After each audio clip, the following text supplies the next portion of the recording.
Prime 6 media పని ఇప్పిస్తానని నమ్మించాడు. బంగారు గొలుసు లాక్కున్నాడు. చివరికి సాక్ష్యం లేకుండా చేసేందుకు బావిలోకి తోసేశాడు. కరీంనగర్ లో చోటు చేసుకున్న ఈ దారుణ ఘటన కలకలం రేపుతోంది.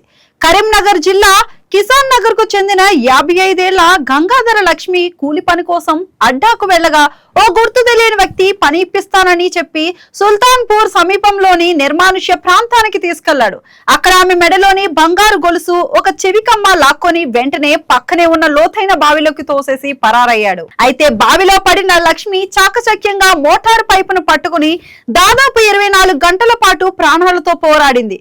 మరుసటి రోజు పొలం యాజమాని ఆమె అరుపులు విని స్థానికుల సహాయంతో సురక్షితంగా బయటకు తీశారు.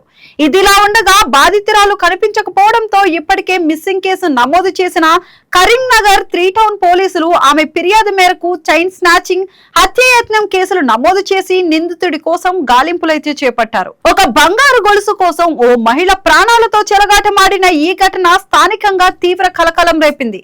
నిందితుడిని త్వరగా పట్టుకోవాలని స్థానికులు పోలీసులను కోరుతున్నారు.